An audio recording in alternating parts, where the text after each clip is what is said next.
Okay, so here we are, looking back at the road to get to where we are today. So these are the first, or this is the first hole actually dug, and this is October 2017, and now we get to the first few holes. And the objective was to get through to the volcanic rock, which the mountain is made of. It's really just a big slab of volcanic rock, or really big slabs of volcanic rock. And so what they were going to do was dig into the rock, and then we would put the footers in the mountain that way. So here you can see a broken piece of the rock, and the footers are set inside of where we broke into the mountain. So very solid base. Here we can see the first people showing up to work, again back in 2017.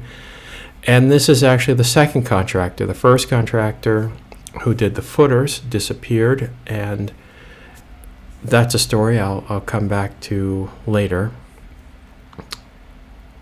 And this contractor actually ended up doing the structure and did quite a fine job of it.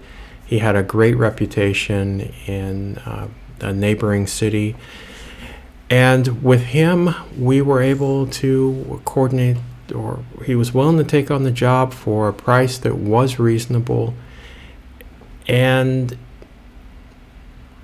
the logistics of it we shared with him. So what you saw there was the first truck arriving of materials, and we'll take a sidebar here. This is the electrical company deciding to upgrade the electrical system in the area, which was a big move. Even now we have electrical lines that are held up by palm trees in some places, but I would say, yeah, that wasn't. And you can see to the right, like some of the older, let me go back to that. Some of the older infrastructure, which was basically wires on a stick, and you can see them over here off to the right, and what it was. So that changed a lot, and great. Okay, now we're back to the building and the land. And so you would think that the project began in 2017, but actually it began in 2015, which was the acquisition of the land and clearing the titles, which of course you never get a title which is 100% clear down here. So that in itself took almost 2 years, and then once we got the first title clear, then it was a matter of construction and looking for people to do the construction, which brought it up to 2017. Maybe August of 2017. So contractor 1 does the footers, disappears. Contractor 2 actually turns out to be great, mostly. So he knows what he's doing. He's really got himself together, or got a good crew.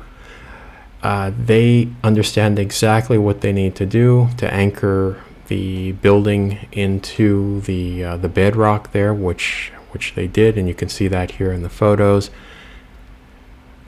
And things got started, and like I said, now we are in January of 2018. January of 2018 through what would be about May of 2018.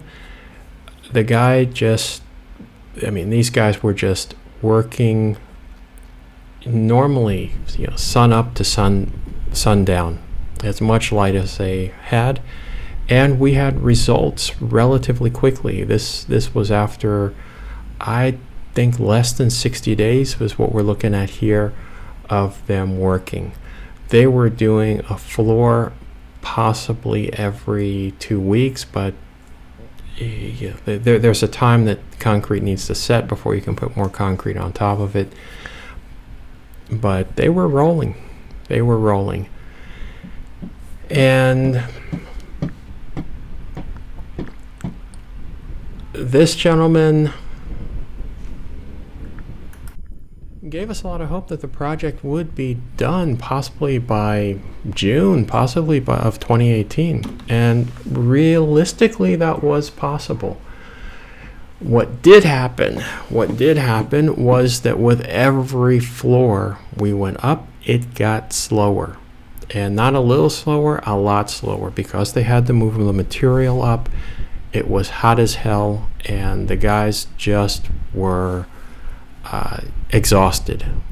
He really wasn't giving them breaks, and it turned out to be really, I think, a nightmare for the people who were there on site.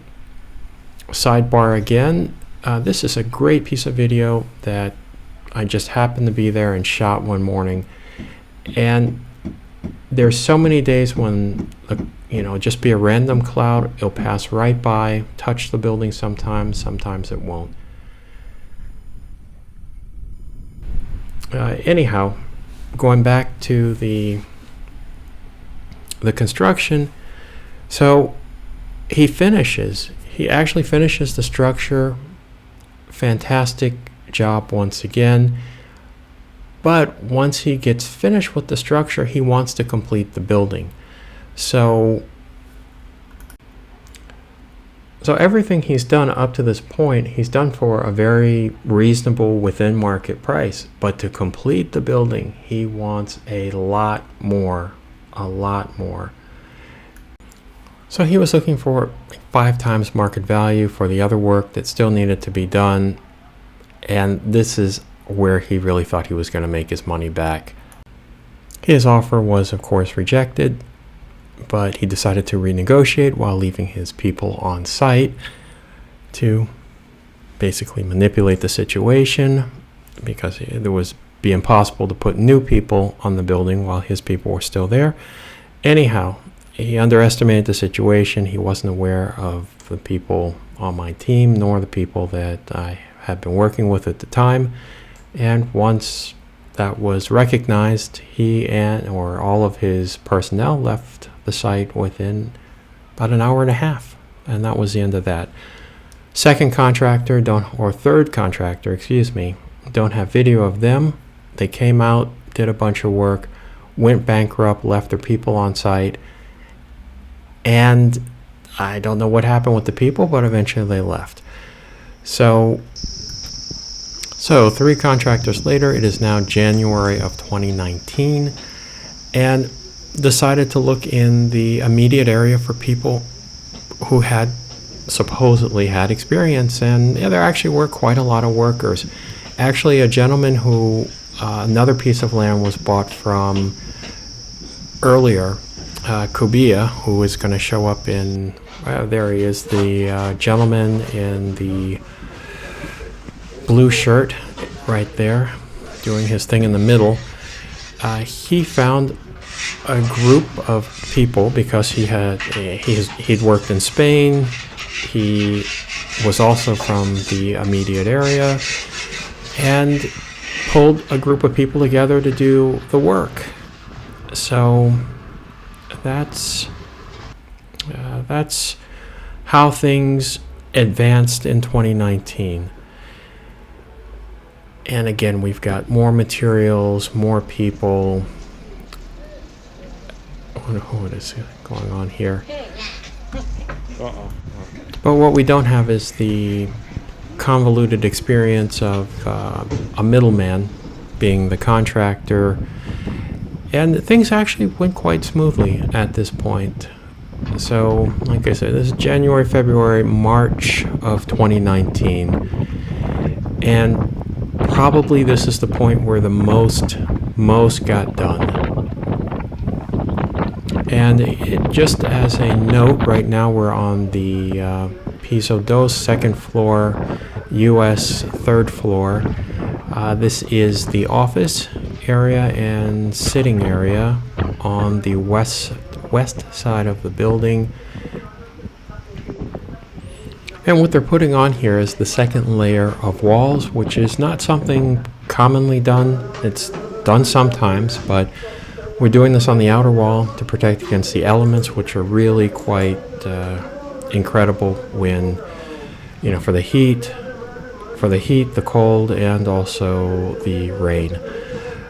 So very good measure, something that was definitely worth doing in hindsight. On that west wall, when it's a hot day and we get the sun at full blast, you can't feel a thing.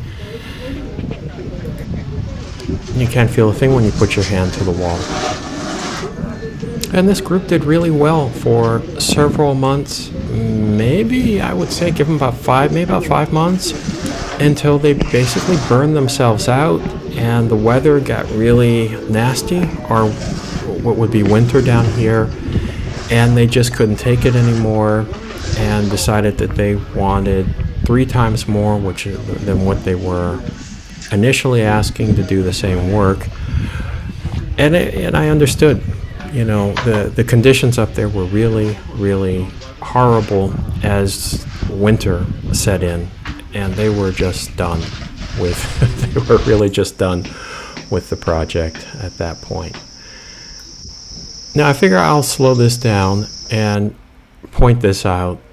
Now what you see there on the bricks is kind of like a white chalk on top of everything, and this is the horrible work of the last contractor who went bankrupt. And basically we needed to go over this with an acid and get all of the rest of the cement, the kind of over cement that they had used on the bricks off of there. Now imagine having to do that for the entire building, and that's what happened. And it's small things like that which just slowed things down and took time. Here I think this is an interesting video because it shows the wind, or the force of the wind, but the wind can be so much stronger up there, and what people had to deal with just to use the scaffolding, or to put the scaffolding around the building, something that shouldn't have been as difficult as it was, turned out to really be a nightmare for the workers. But luckily they got through it okay. But most of the construction of this building was with scaffolding and from the outside. And this is another great example of just things that happened in the process. The stairs were basically used as a way for the construction workers to get from one point to another point, and also as they kept building up, they kept dropping material. So at the end of the day, and you can see him centimeter by centimeter getting the material off of the steps, which was again the over material that fell off. Now again, if it's one stairwell or one set of stairs, you don't really think too much about it. But when you think about going centimeter by centimeter from 6 floors or 6 U.S. floors from top to bottom, again, time-wise, it adds up. But it's just something that had to be done.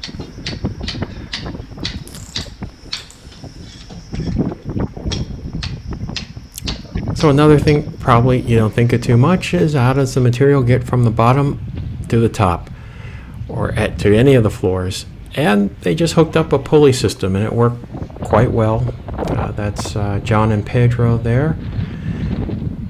Worked quite well. It was just as simple as the piece of wood and a roller and rope. But yeah, it worked. But when you think of every load of bricks having to go up that way, it adds up. It adds up. But bucket by bucket, you have a building. You have a building. So that's really the story of 2015 all the way up through the pandemic.